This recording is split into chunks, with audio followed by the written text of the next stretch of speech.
The only time Maren Whitfield did not listen to her husband was the autumn he died. 3 weeks before the fever took him, Edmund sat at the kitchen table with the land deed spread open between them and said quietly, the way he said everything, that maybe it was time to consider selling.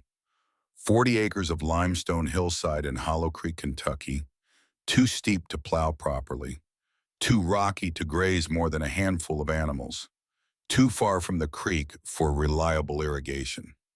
He had bought it with every penny they had saved in 4 years of marriage, and he had spent 3 years learning slowly and painfully that the land did not want to be farmed. Maren told him no. She did not say it cruelly. She said it the way she said most things, which was directly and without decoration. She said the land was theirs and that meant something, and that winter would be hard. But they had made it through hard winters before, and that come spring, they would try again. Edmund looked at her across the table for a long moment. Then he folded the deed, put it back in the tin box where they kept their important papers, and never mentioned selling again. 3 weeks later, he was gone. The fever came fast, the way fevers did in 1846, without warning and without mercy. On a Tuesday, he was weak. By Thursday, he could not stand. By the following Monday, Maren was digging a grave in the rocky hillside soil she had refused to let him sell alone because there was no one else to do it. She thought about that conversation every single day that followed, not with guilt exactly, or not only with guilt. She thought about it the way you think about a road you chose at a fork, knowing you can never go back to see where the other road led. Edmund had been a gentle man, a reasonable man, a man who looked at the world as it actually was, rather than as he wished it to be. When he said the land was too poor, he was right. He had been right about most things.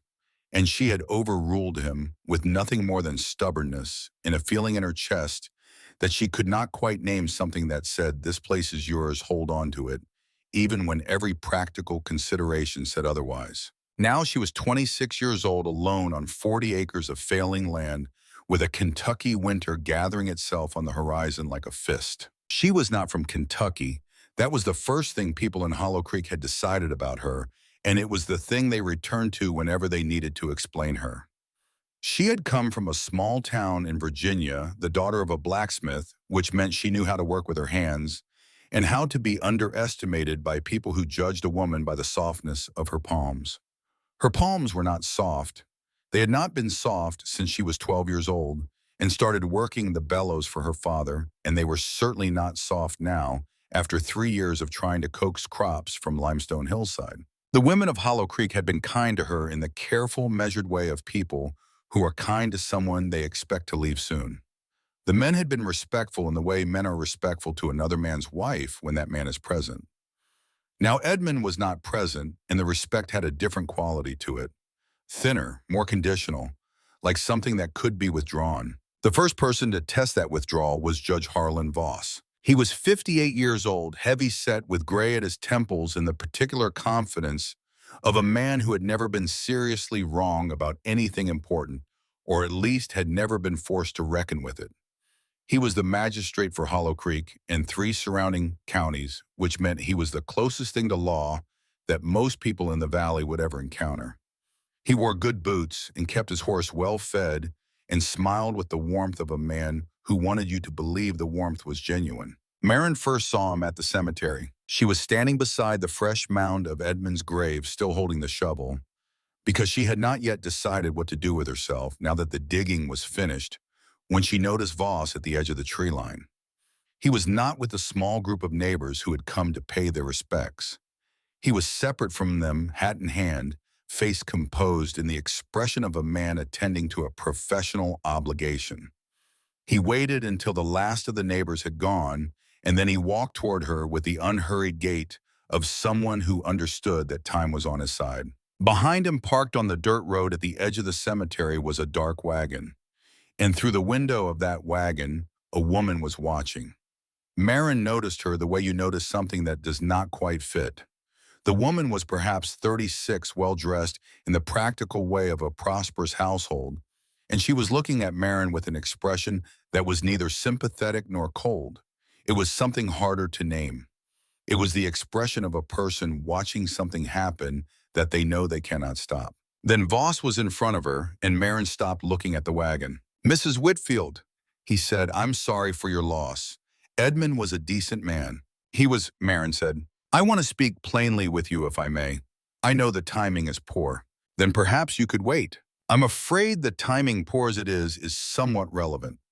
He reached into his coat and produced a folded piece of paper. Not the land deed. Something official, looking with a county seal. "I've been watching the Whitfield property for some time now. As a matter of professional concern, you understand. 40 acres in this county, not under productive cultivation with no male head of household to manage it, raises certain questions under the property management statutes." Marin looked at the paper. She did not take it. $200, Voss said. "For the whole parcel. That's a fair price for land in that condition." "That land is my home." "Mrs. Whitfield, you have no children, no family within 200 miles, and no means to work that property alone. Winter is coming. I'm offering you a way out of a situation that is going to become very difficult very quickly." "I heard you the first time," Marin said. "The answer is no." Something moved in Voss's expression. Not anger, something more patient than anger.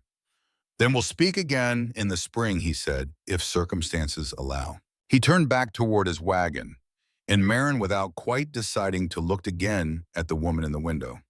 For just a moment their eyes met. The woman did not look away.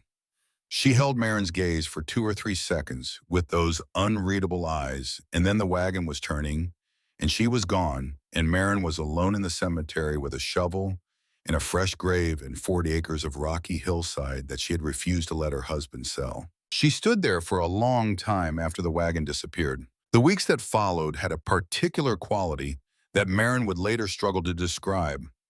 Not grief exactly, though grief was part of it.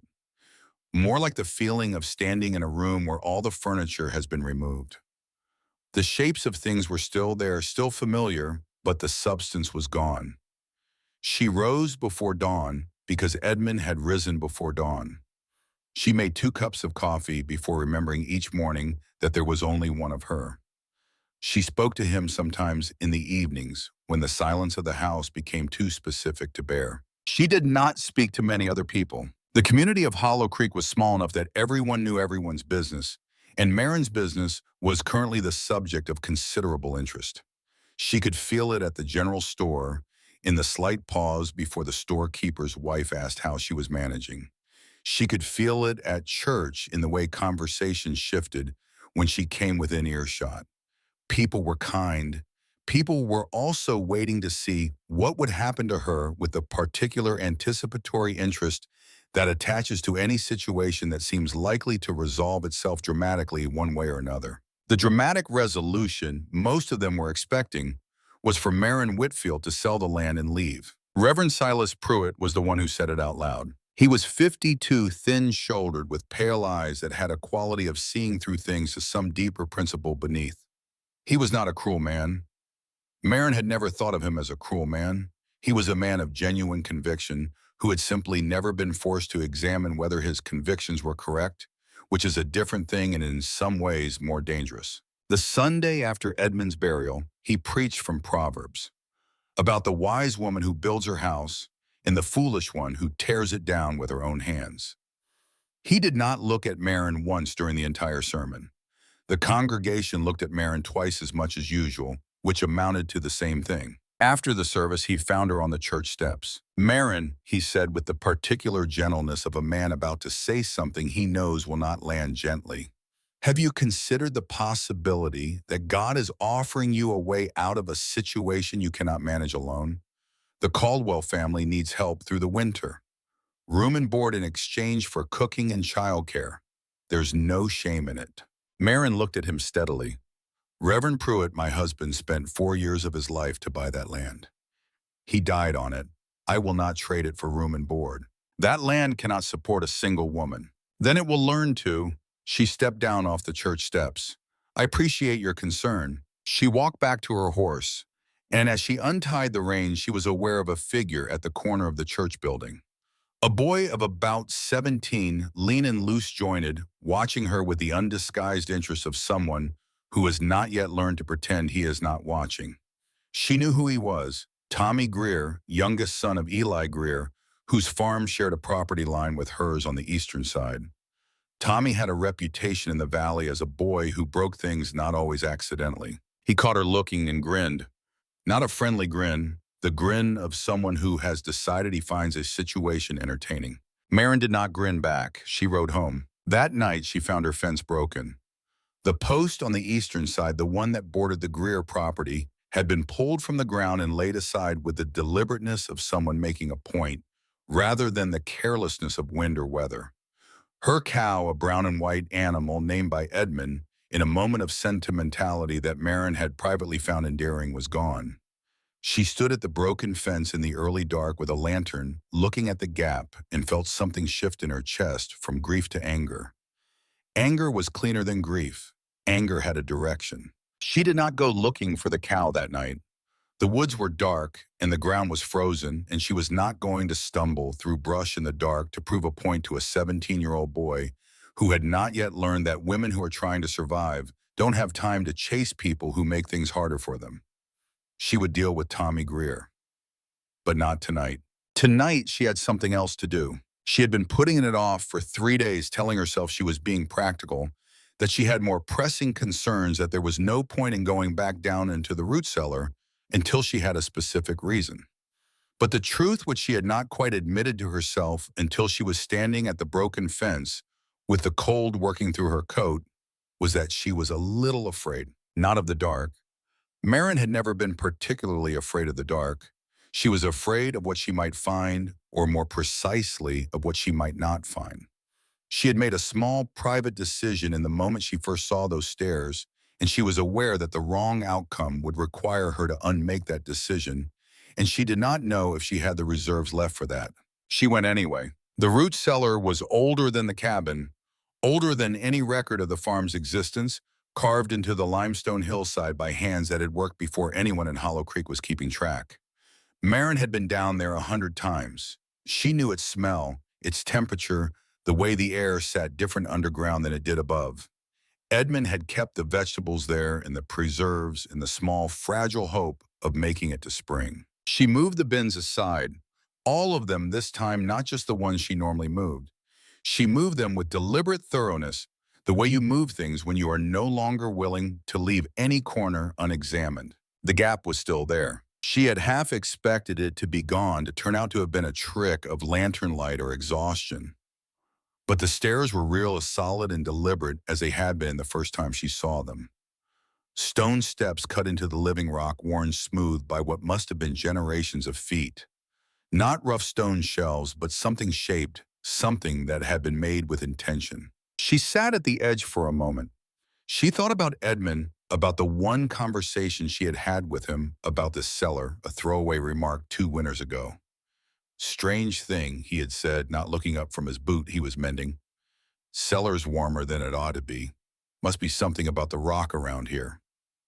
Then he had gone back to the boot, and Marin had thought nothing of it, and the bins had gone back against the wall, and the moment had passed. He had been standing at the edge of something extraordinary, and had filed it under the category of curious local geology and moved on. Marin picked up her lantern and walked down. She counted the steps because she needed something to do with her mind.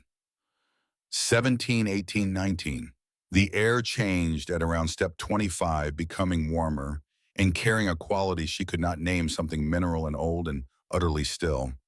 By step 40, she could feel warmth through her coat. By step 50, she had unbuttoned it. By step 64, she stepped off the last stair and into a space that knocked the breath from her body. The cavern was enormous. Her lantern pushed light outward and found only darkness at the edges, the walls too far away to illuminate. The ceiling arched overhead in a shape she associated with the cathedrals, though she had only ever seen pictures of cathedrals.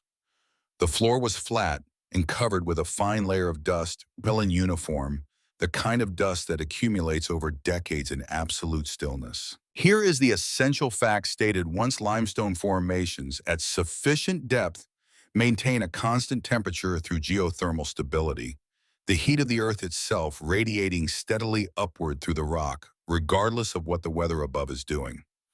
The cave under the Whitfield property held 55 degrees year-round. Not cold, not warm enough to be comfortable without a coat on a normal day, but warm enough in winter to be the difference between living and not living. She held out her free hand and pressed it flat against the limestone wall. The stone was warm under her palm, steady, present, as if it had been waiting at this exact temperature since long before she was born and would remain at this temperature long after she was gone. She stood there for a long time with her hand on the wall. Then she brought the lantern lower and looked at what surrounded her. The fire pits were the first thing she registered. 3 of them spaced across the cavern floor, their stone borders blackened to a depth that spoke of decades of use. The ashes inside were cold, but somehow gave the impression of being recent, as if the idea of warmth still lived in them. The sleeping platforms were next, carved directly into the walls at chest height, smoothed by what must have been generations of bodies resting in them. Not rough stone shelves, but something closer to shaped stone with a gentle curve that has suggested whoever made them had thought carefully about the shape of a human body at rest. And then in a small alcove no larger than a pantry, almost invisible, until she turned the lantern at exactly the right angle, a hollow in the wall. Inside it, resting on a small stone ledge, as if set there with care, a clay vessel no bigger than her fist sealed with beeswax. Beside it, set with equal deliberateness, a small pouch made of leather so old it had gone stiff and dark. Maren did not touch either of them. She looked at them for a long time, the lantern held steady, her breath making small clouds in the still air. Someone had put those objects in that alcove and walked away, not abandoned them. Set them there, arranged them, made certain they would be found by whoever came next. She thought whoever put these here expected someone to come. She thought that means this place was supposed to be found. She straightened up and looked around the cavern with new eyes, seeing it not as an accident of geology, but as a creation, a deliberate work, something made with purpose by people who understood both the land above and the land below. They had known about the warmth. They had known how to use it. They had built sleeping platforms and fire pits and storage alcoves and had kept their food here through winters that the land above could not survive, and then they had left. And they had left these things in the alcove like a message to whoever came next. Maren was 26 years old, newly widowed, with no money and no family, and a mocking 17-year-old boy pulling down her fences, and a magistrate with good boots waiting for her to fail.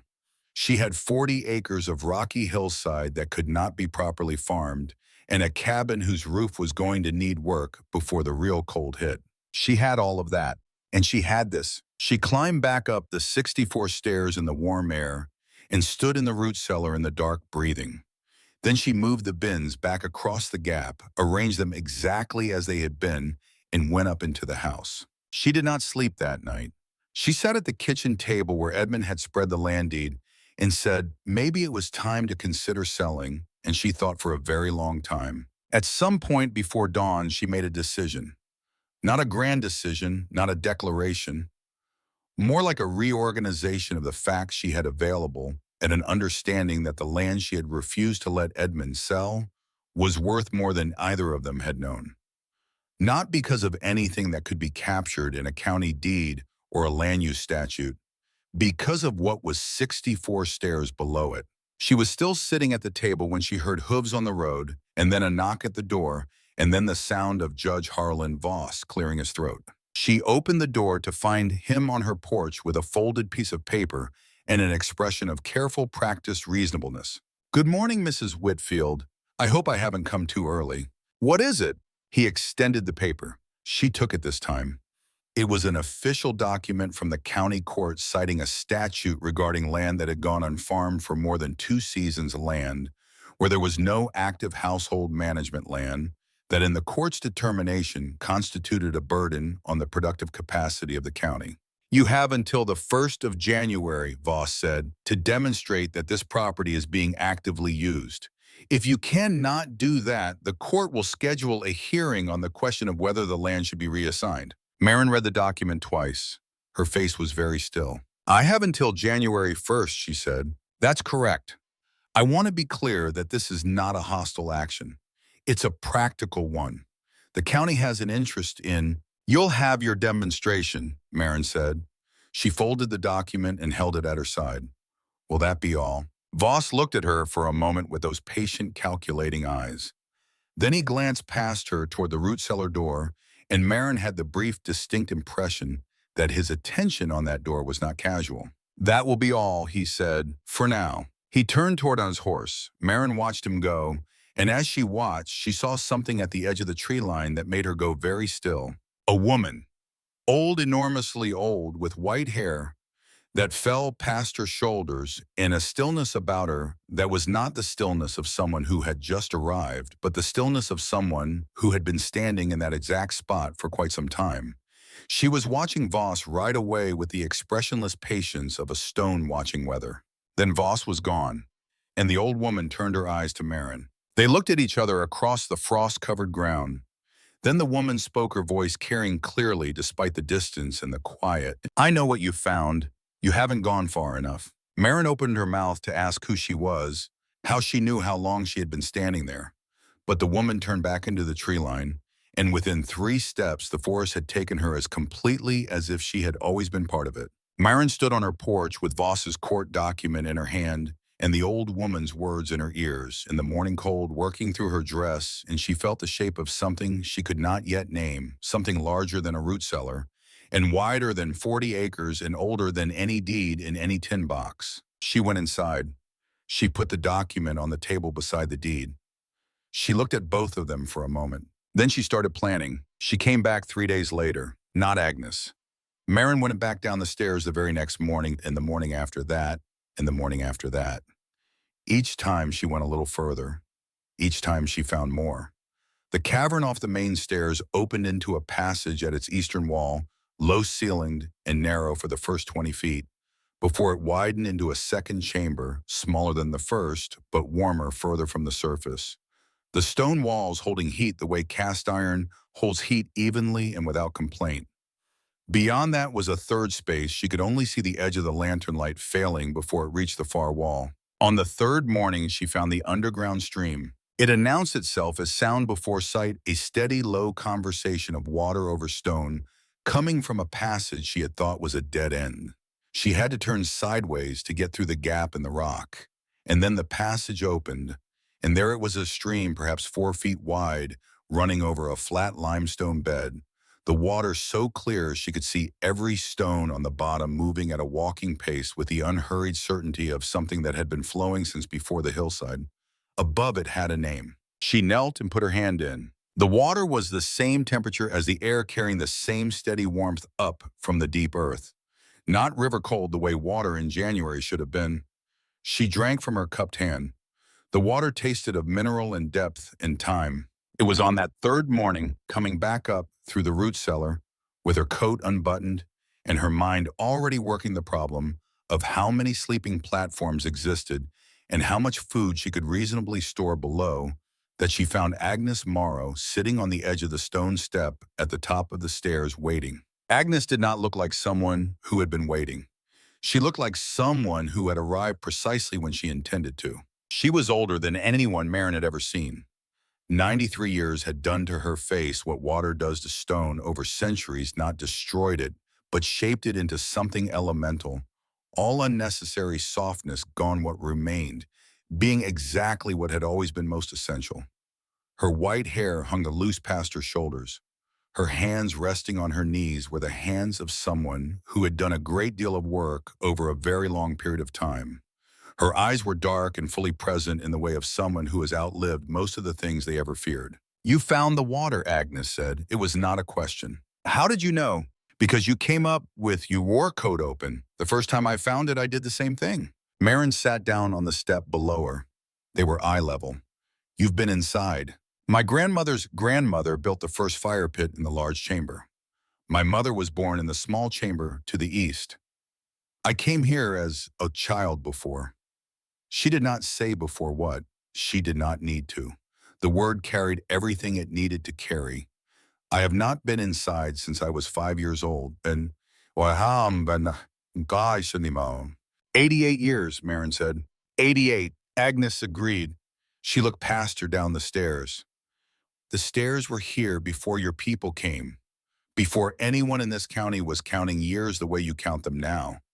My people called this place the Winter Heart because it held warmth when everything above was killing cold. Her eyes came back to Marin. You found the alcove. The clay vessel, I didn't touch it. Something shifted in Agnes's face, not surprise. Something older than surprise.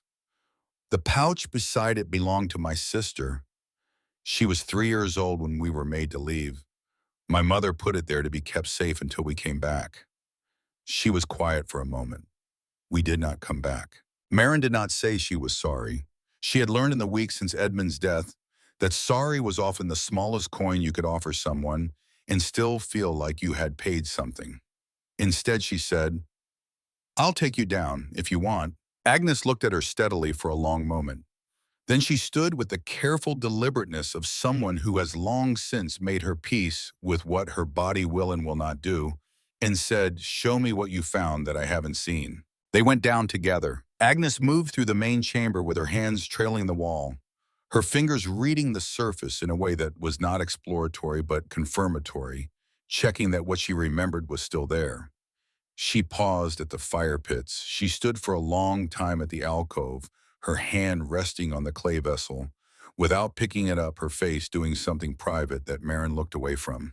Then she led Marin to a section of the eastern wall that Marin had examined and dismissed as featureless, and pressed her palm flat against a particular spot, and the lantern light caught what had been invisible before carved lines, thin and precise, the kind made by someone who had time and patience and a clear intention.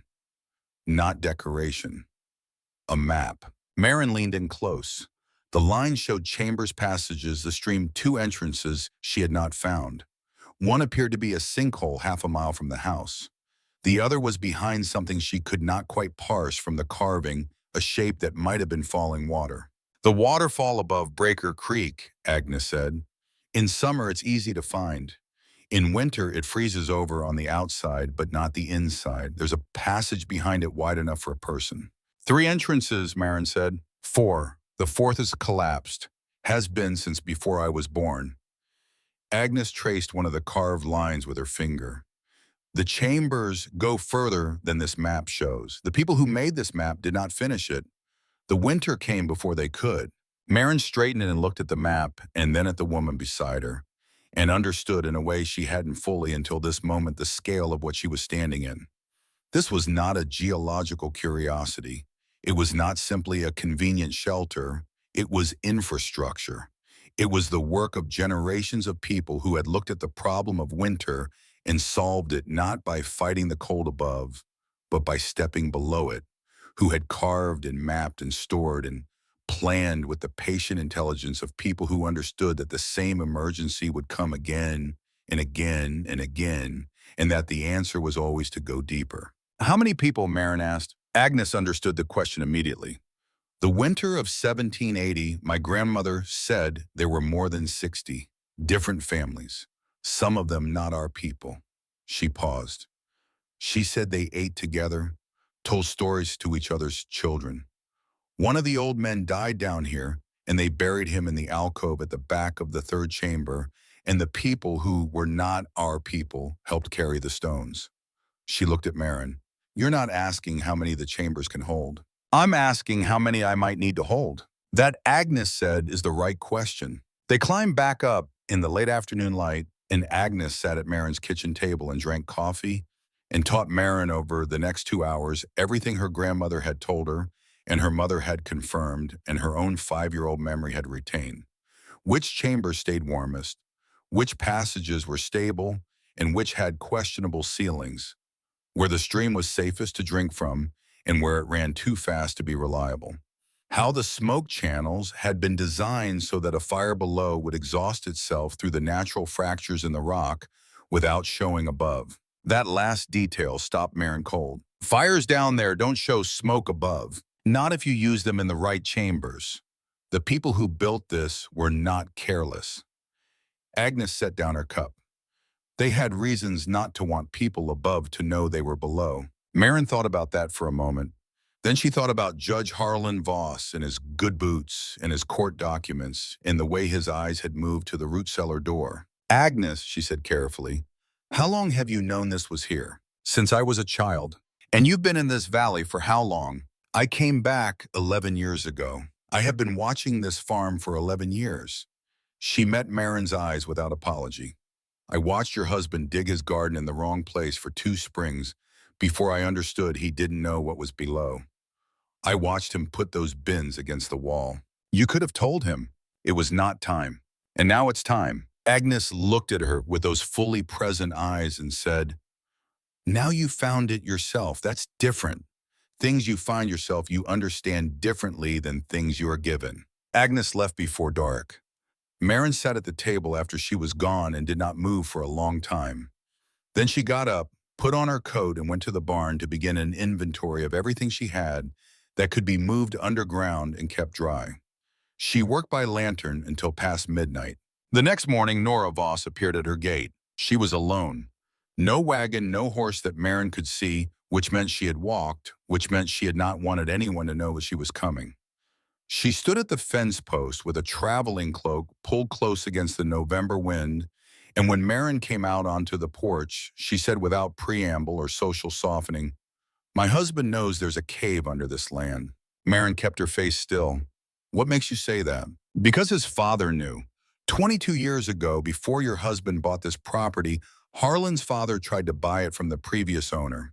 He had found one of the entrances up near the sinkhole on the north end of your property, but a section of the passage had collapsed, and he couldn't get through. He knew the cave was there, but couldn't access it. He told Harlan about it before he died.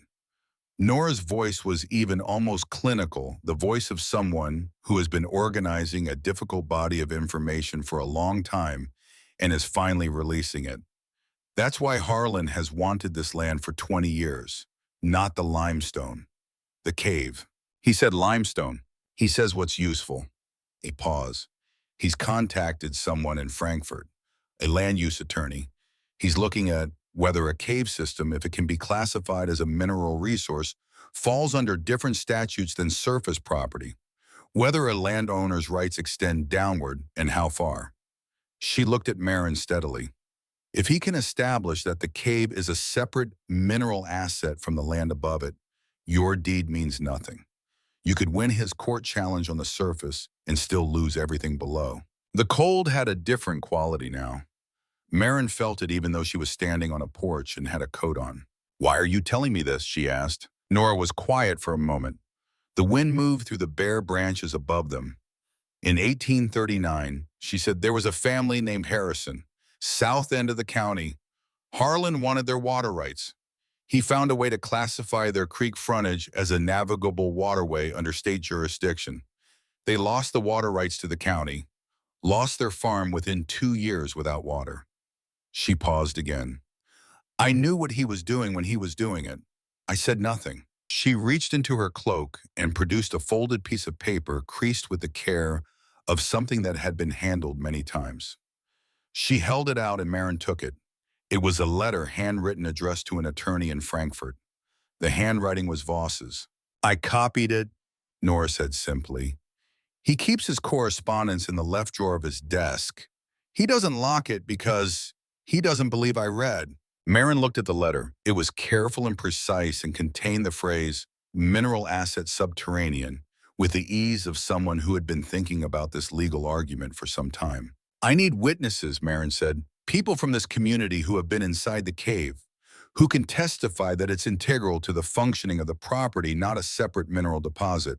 Yes, Nora said. Voss will contest anything you say. You're his wife. I know, but I can make sure the right people know what he's doing, and I can testify to his intent, even if they discount the testimony. She looked at Marin with the steadiness of someone who has made a decision they cannot unmake. Who else have you thought of? Marin thought of Reverend Pruitt and his pale eyes and his certainty that she needed to go be someone's cook.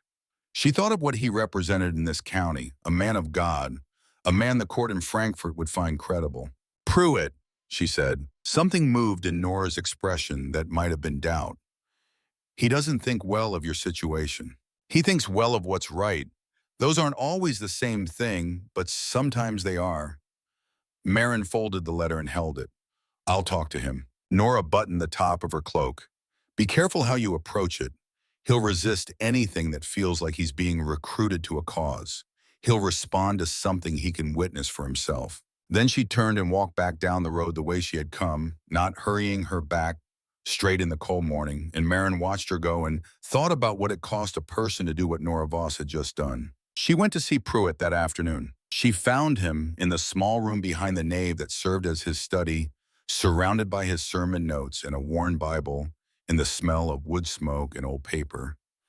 He looked up when she came in with the expression of a man preparing to be reasonable.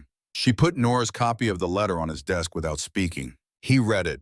His face changed slowly the way ice changes in early spring, the surface holding its shape while the structure underneath begins to shift.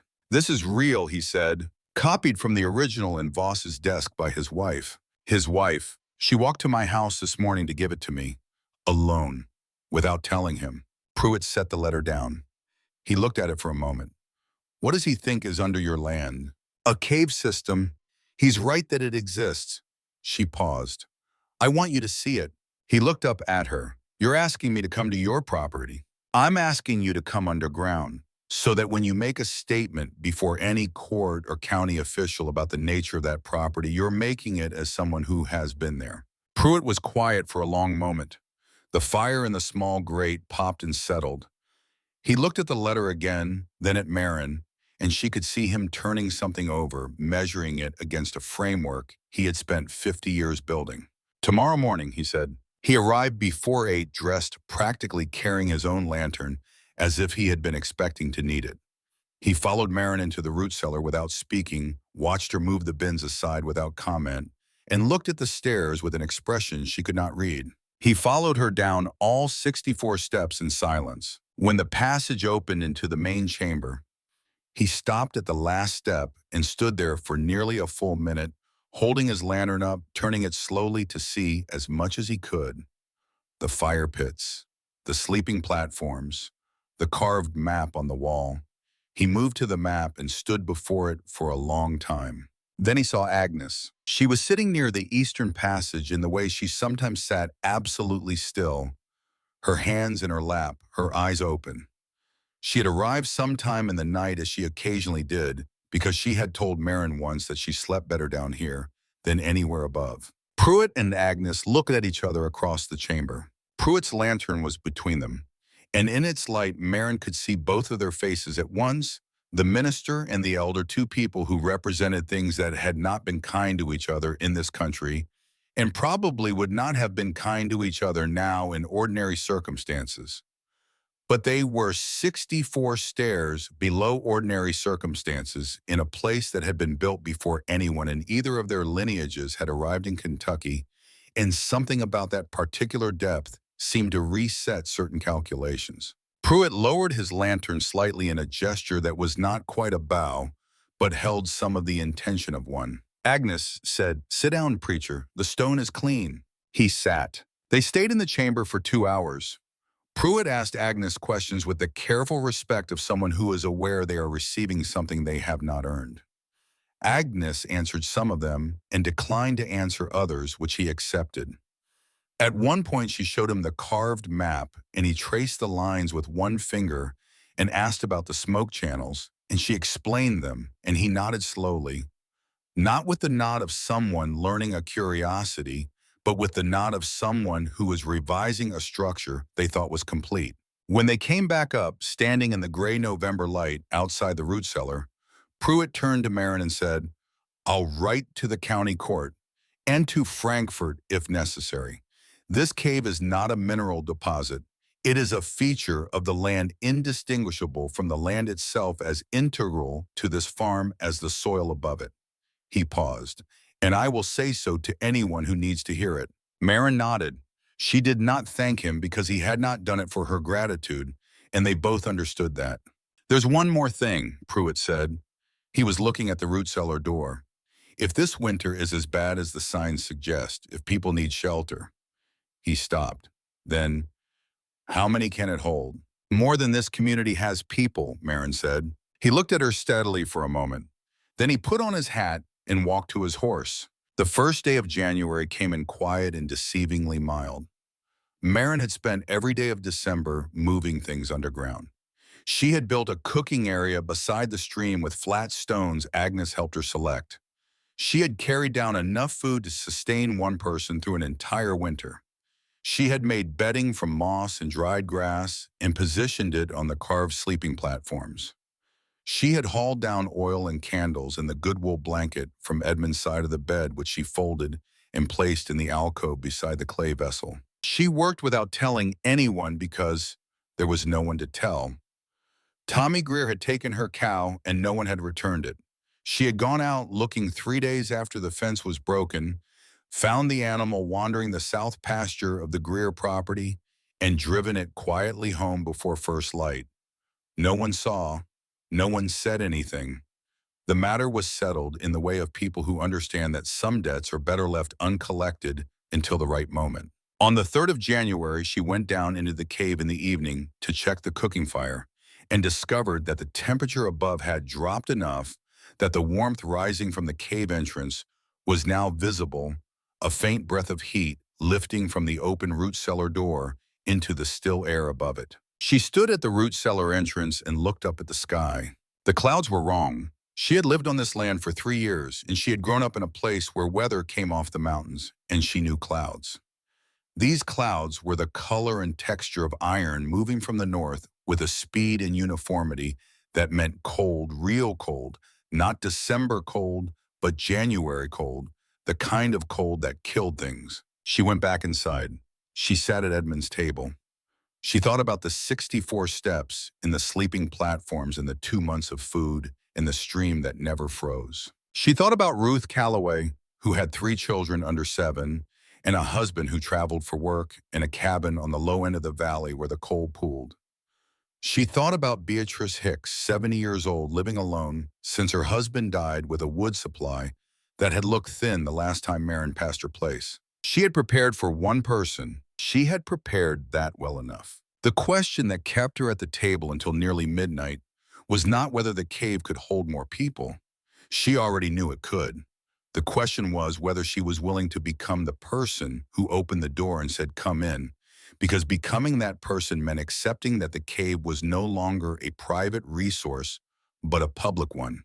And once you became that person, you could not become any other kind. Edmund had been the kind of person who kept things for himself and his family, not from selfishness, but from the limited vision of someone who had always had to fight to keep anything at all. Marin had loved him for it and had also quietly spent 3 years chafing at it. She picked up her lantern. She went down and she opened the cooking fire to a size that would carry through the night, and she checked the sleeping platforms, and she filled the water vessels from the stream, and she made sure the path from the stairs to the main chamber was clear. Then she went back up, left the root cellar door standing open, and hung her lantern at the top of the stairs.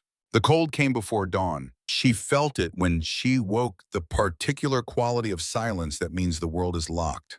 She looked out her window and saw the creek already frozen, saw her breath clouding in the room despite the fire she had banked, saw the sky, the specific white of a sky that has done what it intended to do and will not be argued with. 25 below.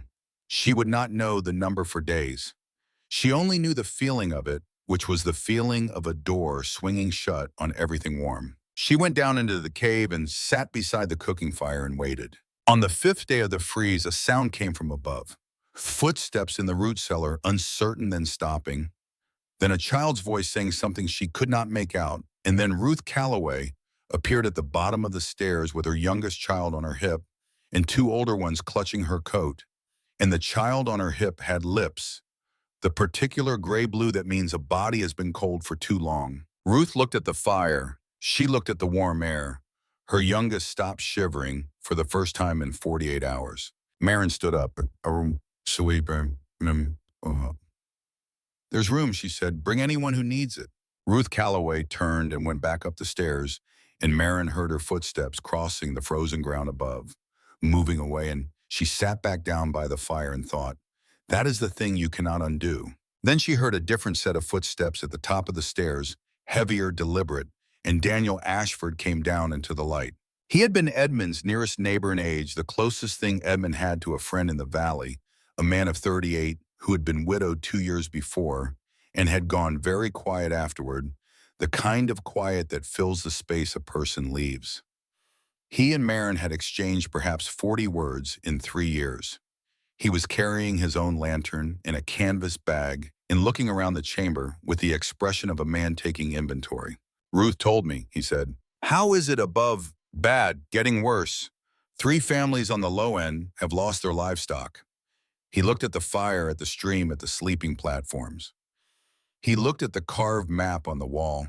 He looked at everything with the same unhurried attention, and then he put his bag down and said, "Your cooking fire is positioned wrong. The draw isn't right. You're losing heat to the East Passage." Marin looked at him. "I can fix it," he said, "if you want." She gestured toward the fire. He set to work without further conversation, moving stones with a quiet efficiency that suggested he had thought about the problem more than a glance should allow. And Marin watched him for a moment and then went to the stairs to watch for whoever Ruth was bringing back. By nightfall, there were 19 people in the cave. By the end of the 7th day, there were 29. Pruitt arrived on the 8th day with 6 people from the church congregation and looked around the main chamber at the sleeping figures and the firelight and the children who had already begun exploring the passages and found Agnes sitting in her accustomed spot near the wall. And the two of them sat together for a while without much speech, which Marin thought was probably the most honest conversation either of them had managed in years. Tommy Greer came on the 10th day. He did not come with anyone. He came alone, appearing at the bottom of the stairs like he had materialized from the rock itself, and he stood looking around with an expression that contained several things at once, none of which he had any intention of explaining. Marin looked at him across the chamber. "Have you eaten today?" "I'm fine." "That's not what I asked." He looked away. She went to the cooking area and filled a bowl from the pot and brought it to him and left it beside him without waiting to see if he took it. The food supply was the problem she had not solved and was not sure she could solve. She had planned for one. She had 34 people by the 13th day, which was not a rounding error, but a fundamental change in the equation, and she sat with the inventory by lantern light on the evening of that day and did the arithmetic without softening it. And the arithmetic said they had perhaps 8 days of food at current consumption before people started going without. She was still sitting with the inventory when Agnes settled beside her.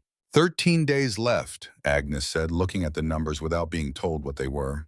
8 the way we're going. The people here have things too. They didn't come with nothing. Most of them came with their children. Whatever food they had, they ate before they got here. Agnes was quiet. Then, "There are others who haven't come yet. They will bring things." She paused. "And there is the passage behind the frozen falls." Marin looked at her. Before the freeze, the Greer family stored winter provisions near the base of the falls. "I have watched them do it for 7 years." She met Marin's eyes. "The passage is too narrow for most, but not for a boy with a reason." Marin looked across the chamber to where Tommy Greer was sitting with his empty bowl staring at nothing. She had not yet asked him for anything. She had given him food and left him alone and waited the way you wait with something that is still deciding whether to trust you. But 8 days was not a long time, and the arithmetic was what it was. She stood up, and then before she took a step toward Tommy, a new sound came from the stairs. Heavy footsteps, a single set slow with cold, and something that might have been the particular deliberateness of a man who has been holding out as long as he could and has finally run out of hold. Judge Harlan Voss appeared at the bottom of the 64th step. He stood there in his good coat, which was no longer quite so good after however many days he had been burning his furniture, and he looked around the chamber at everything Marin had built in the place he had been trying to take from her, and his face went through several things before it settled into something she had not seen on it before. Not calculation, not the patient confidence of a man who believes time is on his side. Something older and quieter and considerably less comfortable. He found Marin in the crowd and their eyes met. "You said I'd be dead by spring," she said. Voss looked at her for a long moment. He looked at Nora sitting near the eastern passage, who did not look back at him. He looked at Pruitt, who met his gaze without expression. He looked at Agnes, who looked through him, the way stone looks through weather. "I was wrong," he said. Marin held his gaze for a moment longer. Then she stepped aside and gestured toward the warmth of the main chamber. "Come in," she said, "and there's room." Voss walked past her into the light, and as he passed, he reached into his coat and took out a folded piece of paper, and for one moment, Marin thought it was another court document, another legal instrument, another move in the long game of a man who thought in terms of statutes and property lines. But he held it over the cooking fire without unfolding it, and the paper caught and burned, and he let the ash fall into the fire and did not watch it go. He found a space against the far wall and sat down on the stone floor in his good ruined coat and did not speak to anyone, and after a while the cave went on around him the way the cave went on around everything warm and steady and entirely indifferent to the categories of men. Marin watched him for a moment. Then she went to find Tommy Greer because she had 8 days of food in a frozen waterfall and a passage that needed a boy with a reason. Tommy Greer came back 4 hours after he left, which was 3 hours and 50 minutes longer than Marin had allowed herself to expect him back at all. She heard him before she saw him, the scrape of boots on stone in the narrow passage that connected to the fall's entrance, a sound she had not heard from that direction before, because no one had used that passage since Agnes showed it to her on the carved map. Then Tommy appeared in the eastern opening, with a canvas sack over each shoulder and a third dragging behind him, and his coat was soaked through on one side where he had pressed himself through the gap behind the ice. And there was a cut above his left eye from the rock that he was ignoring, with the deliberateness of a boy who will not acknowledge pain in front of an audience. He dropped all 3 sacks in the center of the chamber without ceremony. "Potatoes," he said, "and dried beans, and 2 jars of my mother's apple preserves." He looked at Marin with an expression that dared her to say anything about whose potatoes they were or whose preserves. "My father's at the Voss house. He's fine." Marin looked at the sacks. She looked at the cut above his eye. She looked at his soaked coat. "Hang your coat by the fire," she said. "Eat something." Tommy sat down and did not hang his coat by the fire, but he accepted the bowl that Ruth Calloway brought him without the performance of not wanting it, which Marin counted as progress. What Tommy had bought them 6 more days, which meant when she redid the arithmetic that night that they had enough if the freeze broke within 2 weeks. The question was whether the freeze would cooperate with the arithmetic, and weather in Kentucky in January had never shown much interest in human arithmetic. She was thinking about this by the stream in the quiet hour after most of the cave had gone to sleep, when she became aware that she was not alone. Daniel Ashford had sat down on the flat stone across the water from her, close enough to talk quietly without waking anyone, far enough to have come there with intention rather than accident. They had not spoken much since he fixed the cooking fire.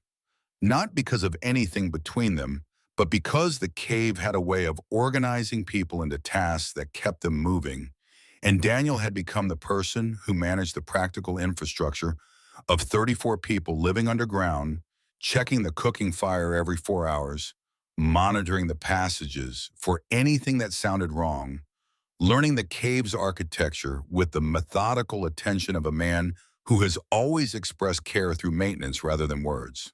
"You're doing the food count again," he said. "It's better than sleeping." "Is it?" She looked at him across the stream.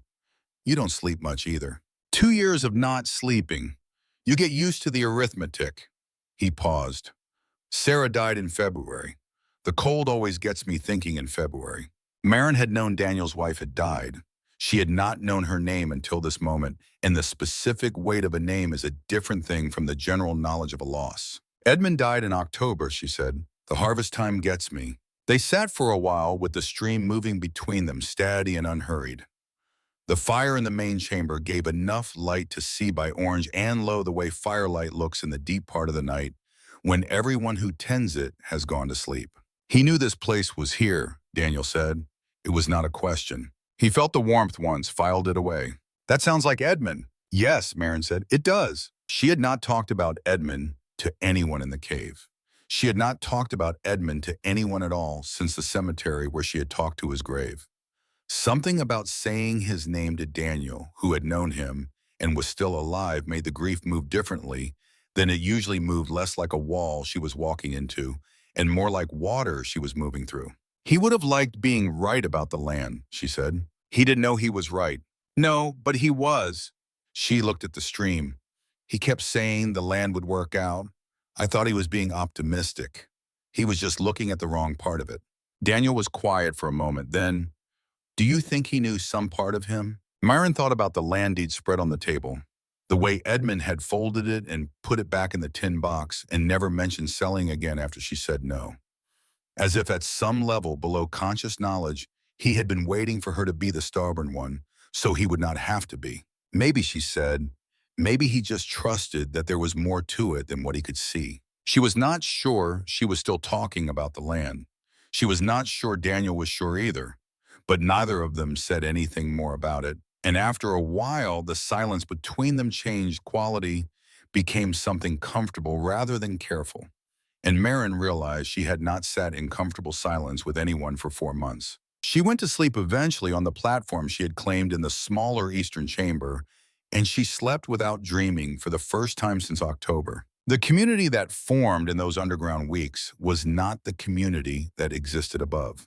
Above, people sorted themselves by property and standing in the old territories of who owed whom and who had spoken poorly of whose wife and whose land bordered whose at a contested angle. Below, they sorted themselves by usefulness. Ruth Calloway ran the cooking because she was good at it and because organizing the feeding of 34 people gave her somewhere to put the fear she was still carrying about her husband, who had not yet returned from his wood-gathering trip, and who no one mentioned because everyone understood that mentioning him would require acknowledging the possibility that the cold had answered a question no one wanted answered. Mr. Marsh, 60 years old and barely able to walk from what he called his bad knee, sat with the children every evening and told stories. Not Bible stories, not the moral instruction of a man performing a role, but stories from his own life, from his father's life, from the lives of people who had moved through this county before most of the children's parents were born. The children listened to him with the complete attention that children give to things that are genuinely interesting rather than things they have been instructed to find important. Beatrice Hicks, 70 years old, had turned out to know more about medicinal plants than Marin had suspected anyone in Hollow Creek knew. 2 of the children developed coughs in the 3rd week, the damp working into their chests, and Beatrice made something from dried plants she had brought in her coat pocket, and the cough subsided. Marin did not ask what was in it. Beatrice did not explain. Both of them understood that some knowledge is best respected without interrogation. Voss worked. This was the thing that no one had expected and no one mentioned directly because mentioning it would require acknowledging that they had expected something else. He had arrived with nothing useful in the history of a man who took rather than gave, and he had sat against the far wall for most of the first day, doing nothing. And then on the second morning, he had quietly begun helping Beatrice Hicks move between the sleeping platforms because she was 70 and the stone floor was difficult for her, and no one else had noticed or had made themselves notice. After that, he was simply part of the machinery of the cave, doing whatever needed doing without attaching his name to it. He carried water. He helped Tommy with a second run through the Falls Passage when it became clear that the first run's provisions would not stretch far enough. He sat with an elderly man named Silas Haddon, who was failing quietly in the corner of the second chamber, not from the cold, but from the weight of his years, and he sat there for long hours without speaking, which was what Silas needed. Marin watched him. She watched him the way you watch something you have categorized incorrectly and need to recategorize, not with warmth, yet not with forgiveness, but with the intellectual honesty that requires you to update your accounting when new information arrives. Nora watched him too, from across the cave with the expression of a woman who is learning something about her husband that she does not know how to hold alongside everything else she already knows about him. Marin saw her watching once and their eyes met, and neither of them said anything because there was nothing to say that would not reduce something complicated to something simple, and the complicated thing deserved to stay complicated. It was on the 19th day that Pruitt sought out Agnes. Marin did not plan to witness it and tried afterward to determine whether she had intruded by staying, and concluded that she had not, because neither of them appeared to mind her presence, or perhaps because they both existed in the cave at a level of depth that made the usual social calculus of privacy and intrusion irrelevant. Pruitt had come to the room with the carved wall the room where the map was and where the fire pits were oldest, and the ceiling was lowest, and the air was stillest. Agnes was there as she sometimes was sitting cross-legged on the floor in front of the section of wall that held the oldest carvings, the ones whose meaning Marin had never been able to parse. Pruitt sat down beside her. He looked at the wall for a while. Then he said, "What does it say?" Agnes looked at the carvings. "It is a list of winners, how cold each one was, how many people came down, how many went back up." Pruitt was quiet. "How many didn't go back up?" "Fewer than would have died above." She paused. "Not none." Another silence. The fire pit between them cold for centuries, still holding the black memory of heat. "I preached for 30 years," Pruitt said, "about the importance of building on solid ground. I meant it as a metaphor." He looked at the fire pit.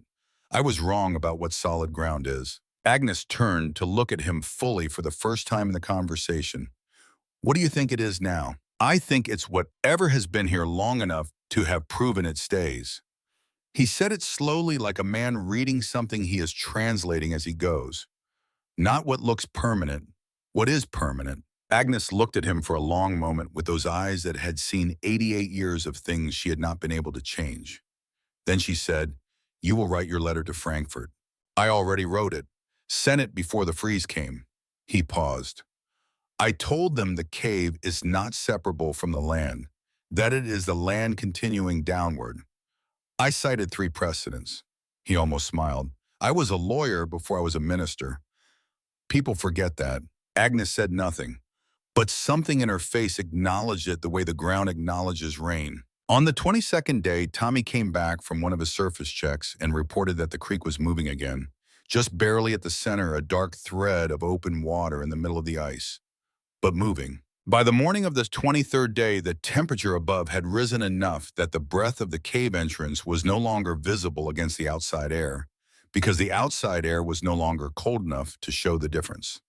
Marin climbed the 64 stairs and stood in the root cellar and opened the door to the surface and felt real sunlight on her face for the first time since January 3rd. It had the quality of something given back that you had not been certain would be given back. She stood there for a while. Then she went back down and said, "The freeze is over." People began gathering their things with the particular energy of people who have been in one place for a long time and are suddenly aware of it, the cramped muscles of patience releasing all at once. There was a great deal of movement and noise, children who had been sleeping for hours suddenly awake and urgent, the quiet economy of the cave giving way to the ordinary chaos of people remembering they had separate lives. They went up the 64 stairs in a long, slow column, one after another, blinking into the January light. Myron stood at the cave entrance and watched them go. Ruth Calloway, with her 3 children, the youngest, now healthy and loud and holding a piece of limestone she had carried up from the 3rd chamber as a souvenir. Mr. Marsh, moving slowly, stopping to look back at the entrance, once with an expression she would not forget. Beatrice Hicks, with her coat pockets full of something still not explaining. Tommy Greer went up near the end, both sacks empty, the cut above his eye already healed to a thin line. He stopped on the top step and turned back. "I'll make a map," he said, "a real one with measurements." "Agnes's ancestors already made a map," Marin said. "A different map, with both." He looked at the wall where the carved version was. Both maps should exist. Marin looked at him. 17 years old, standing in the entrance of a cave he had helped keep populated through a 3-week freeze offering to do something that no one had asked him to do. "Both maps should exist," she agreed. He went up. Voss was last except for Marin. He stood at the base of the stairs with his coat, which had been cleaned at some point in the past week by Nora without discussion, and looked around the main chamber. It was the look of a man who is committing something to memory because he knows he will not return. "The letter to Frankfurt," he said, "the mineral rights argument. I'm withdrawing it. Pruitt told me he already sent a counter-argument. I know. I'm withdrawing my position regardless." He turned to face her fully. "I want to be clear that this is not because I believe I was going to lose. I may have won." "I know," Marin said. "That's why it matters that you're withdrawing it." Something shifted in his face at that, something that was not comfort and was not guilt, but was the specific expression of a man being seen accurately and finding it both worse and better than he expected. The Harrison family, he has said, in 1839, I'm going to look into whether there's anything that can be done. Marin had not expected that. She let it sit for a moment without filling it with anything. Nora will know what needs doing. Yes, Voss said, she usually does. He went up the stairs. Marin stood alone in the main chamber for the last time with 34 people's worth of absence around her. The sleeping platforms empty. The cooking fire burned to coals, the stream still moving with its perpetual unhurried certainty. She went to the alcove. The clay vessel was still there, and the leather pouch beside it. She picked up the leather pouch carefully, the way you pick up something that has been waiting for someone to pick it up correctly. She carried it to where Agnes was sitting, which was in the chamber with the carved map, where Agnes always ended up when she had been in the cave for any length of time. Everyone's gone up, Marin said. Agnes was looking at the carved map on the wall. I know. Are you ready? Agnes did not answer immediately. She looked at the map for a long moment, her eyes moving along the lines her ancestors had made in the stone, the passages and chambers, in the 200-year-old notation of how cold the winter of 1780 had been and how many had survived it. My mother told me, Agnes said, that the people who built this place did not think of themselves as building for themselves. They built for the people who would come after them, the ones they would never know. She paused. That is a certain kind of faith, not the kind preached from a church, a different kind. The kind that holds without changing, Marin said. Agnes turned to look at her. Then she did something Marin had not seen her do before. She laughed. It was a short, dry sound, but it was genuine, and it changed her face into something that briefly showed the child she had been before 88 years of not being able to come home. Marin held out the leather pouch. Agnes took it with both hands and held it in her lap and looked at it for a long moment.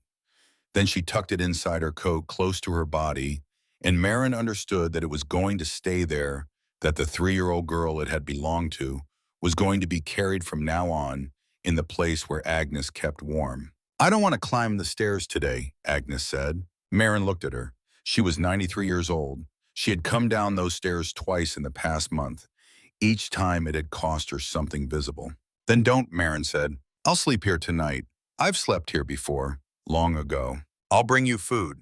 I know you will. Agnes settled her back against the wall, her hand still pressed to the front of her coat where the pouch was. Go up. There are things that need doing above. Marin stayed a moment longer. Then she put her hand on Agnes's shoulder briefly and went up the 64 stairs into the January sun. There were indeed things that needed doing above. 3 weeks of frozen neglect had left marks on everything. The cabin needed wood, and the water barrel had cracked in the freeze, and the eastern fence was down in 2 places that needed fresh posts and new wire. She was working on the fence when Daniel appeared at the property line carrying a post hole digger and a length of new fencing timber, which meant he had gone home and assessed and come back, which meant he had planned to come back. They fixed the fence without much conversation, working in the easy rhythm of people who have spent 3 weeks in close quarters and have gotten past the part where they need to explain themselves to each other. The sun was low and the air was still cold, but the freeze-specific quality of the cold was gone. The part of it that felt intentional, as if the weather had given up its particular project and retreated to simply being winter. Edmund would have been glad the fence is fixed, Daniel said, working the post into the frozen ground. Edmund would have fixed it himself and not mentioned it to anyone. Yes. A pause. I know. Another pause longer. I'd like to keep helping, if that's acceptable. Marin looked at him over the fence post between them. He was not looking at her, focused on the work, which she had learned was how Daniel said things that mattered sideways and through the medium of whatever task was at hand. There's more fence, she said. There usually is. They kept working until the light went. She went down to Agnes that evening with bread and the last of the apple preserves Tommy had brought from behind the frozen falls and sat with her while she ate, and they talked quietly about things that were not urgent, about the summer, about what the cave would need before next winter, about a word Agnes used for the main chamber that translated to something like the holding place, which Marin thought was better than any name she would have given it. Agnes was tired in a way that was different from her usual tiredness, a deeper quality to it, a tiredness that seemed to come from the level of the bones rather than the muscles. Marin noticed and said nothing. She came back the next morning. Agnes was sitting against the wall of the carved map chamber with her hands still inside her coat, still holding the leather pouch, her eyes open and her face in an expression of such complete stillness that for a moment Marin thought she was simply in some very deep state of rest. She was not. Marin sat beside her for a long time in the warmth of the cave that had held people through more winters than anyone could count, with the carved record of those winters on the wall in front of them. And she did not move and did not speak and let the place be what it had always been, which was a place that kept its temperature regardless of what the weather was doing above. Then she went up and found Daniel at the cabin door and she said, "Agnes is gone." And he nodded and asked what she needed, and she said, "Help carrying stones," and they went back down together. They buried Agnes in the alcove off the carved map chamber, which was where she had indicated in the way Agnes indicated things, which was not by saying them directly, but by sitting in a spot long enough that you understood it was hers. They carried stones from the passage and built up a low cairn, and Daniel mortared the gaps with clay from the stream bank, which would last longer than anything they could have brought from above. Marin had brought a chisel. She had never done stonework in her life, but she had grown up watching her father work iron, and the principle was the same patience and repetition, and a willingness to accept that the material has its own preferences about how it will be shaped. She worked on a flat stone from the passage floor for most of an afternoon. What she carved was Agnes Morrow. She taught me to step below the winter. Daniel helped her set it at the head of the cairn. They stood back and looked at it in the lantern light. "It's the right thing to say," Daniel said. "It's the true thing," Marin said, which is the same thing when you're talking about someone like her. They went up. Above them, spring was beginning to think about arriving. The creek was fully open now, running with snow melt, and the first faint green was showing on the south-facing hillsides where the sun hit longest. Marin stood outside the root cellar and looked at 40 acres of rocky hillside and thought that Edmund had been right and wrong in a specific way. The land was poor. The land was also extraordinary. Both things were true, and both things had always been true, and the difference between surviving and not surviving had turned out to be knowing which truth to act on in which season. She kept the root cellar door latched but not locked. The court challenge was formally dismissed in March when Pruitt's letter arrived in Frankfurt, along with Voss's withdrawal and a signed statement from 17 members of the Hollow Creek community, including Tommy Greer, who wrote in his careful 17-year-old's handwriting that the cave under the Whitfield property had saved his life and the lives of 33 other people and was as much a part of that farm as the soil above it or the rain that fell on it. Voss sent no word directly to Marin, but in April she received a letter from an attorney in the county seat informing her that a discretionary fund had been established with the county court to assist families facing agricultural land disputes, funded by an anonymous donor, administered by the court with Reverend Pruitt as oversight trustee. Marin read the letter twice and then set it on the table and looked at it for a while. She wrote back to the attorney thanking the anonymous donor and indicating that she hoped the fund would be sufficient to revisit the matter of the Harrison family from 1839. She received no reply, but 6 months later she heard through the ordinary channels of a small community's information that the Harrison matter was being reviewed. Spring became summer. The cave stayed at its temperature unhurried, indifferent to the season, holding itself ready. Marin went down regularly, partly to maintain the things that needed maintaining, the cooking area. The stored provisions she rebuilt through the summer, the sleeping platforms, and partly because she had found that she thought more clearly underground that the particular quality of that air and that silence gave her access to something in herself that the surface with all its noise and weather did not. She was down there on a June morning checking the stream level when she heard footsteps on the stairs. 2 sets. One she recognized immediately as Daniel's, unhurried and measured.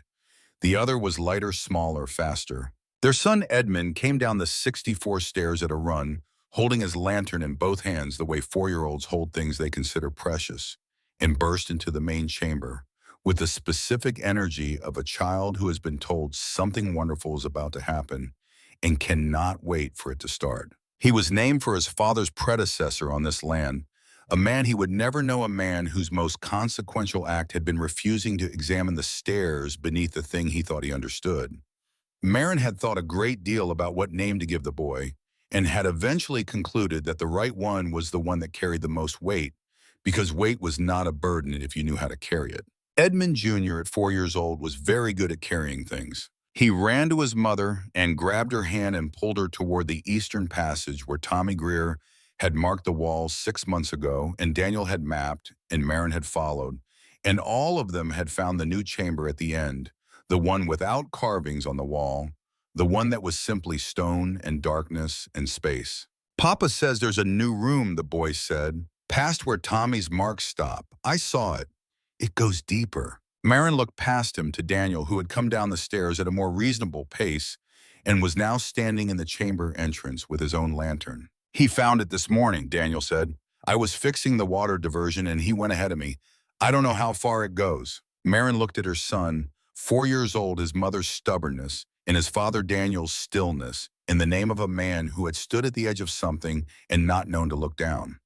He looked back at her with the absolute confidence of someone who has not yet learned to doubt that the next room will have something worth finding. She took his hand. They walked together through the eastern passage, past the second chamber, past Tommy's chalk marks at the edge of what had been the explored territory, into a section of cave that no one in any account Marin had ever heard had described. The passage narrowed, then widened, then turned, and the turn opened into a chamber unlike any she had seen. The walls here were almost entirely covered in limestone formations, columns and curtains, and structures built over millions of years by dripping water, filling the space in a way that left only narrow paths between them, a forest of stone, in a room that had been growing in the dark for longer than there had been anyone to see it. Edmund walked into it without hesitation, lantern held up, turning slowly, looking at everything with the pure attention of a child encountering something genuinely new. Marin stood at the edge and watched him. The formation nearest to her was perhaps 6 feet tall, built over thousands of years, from a single point on the ceiling, patient and accumulative, and completely indifferent to whether anyone ever saw it. It had been growing in the dark when Agnes's ancestors first built their fire pits in the main chamber above. It had been growing in the dark when Edmund Whitfield planted his root vegetables in the wrong part of the garden. It was still growing now, so slowly that no human lifetime could measure it, adding to itself drop by drop in the warm dark. Marin set her lantern down and reached into her coat. She had brought the chisel, not to carve anything in this chamber which felt wrong in the way of touching something that is not finished becoming itself. She had brought it for the passage wall outside the last blank section before the new chamber opened the place where Tommy's mark stopped and the unknown began. She went back to that section. She worked for perhaps 20 minutes, the chisel moving carefully, not in haste. What she carved was small, no larger than a handspan. A date, 3 figures, an arrow pointing deeper. It was not an ending. It was a notation, the same kind the people who built the fire pits had made on the wall of the upper chamber, the same impulse that had moved every hand that had ever pressed itself to the stone with a tool and said, we were here, we came this far, someone else will come further. She heard Edmund behind her coming back from the formation chamber, his boots on the stone. Mama, come look! She put the chisel in her pocket. She picked up her lantern. She turned and followed her son into the dark, where something she had not yet seen was already waiting. In the years that followed, the phrase Whitfield Stairs entered the common language of Hollow Creek, in the way that phrases do when they have been earned rather than invented, when they arise from a specific thing that happened and carry that thing inside them wherever they go. People used it the way they used other terms that had accumulated weight through use. When someone discovered value in a place that had been dismissed, when someone found depth where there had appeared to be only surface, when a situation that had seemed finished turned out to be only beginning. The old-timers would nod and say it with a particular quality of recognition that younger people found slightly mysterious, because you had to have been there or known someone who was to understand that the phrase was not a metaphor at all. It was a literal description of a literal thing that a literal woman had done on a cold November night when she had nothing left but the ground beneath her feet and was stubborn enough to find out what was under it. The cave is still there. The stairs are still there, worn smoother now by the generations that followed children's feet and old people's feet and everyone in between 64 steps down from a root cellar on a rocky hillside in a county that learned through one terrible winter that the land gives back to the people who understand it well enough to go deep. The temperature has not changed. Agnes Morrow's cairn is in the alcove off the carved map chamber, and the carving above it has been read by every person who has ever made it to that room, which is not everyone who has gone down the stairs, because the carved map chamber is not the first thing you find, and you have to want to go further. Most people do. The new chamber, the one with the limestone formations, does not have a name that anyone has agreed on. Different families call it different things. The children who found it first called it the forest, which has stuck the longest.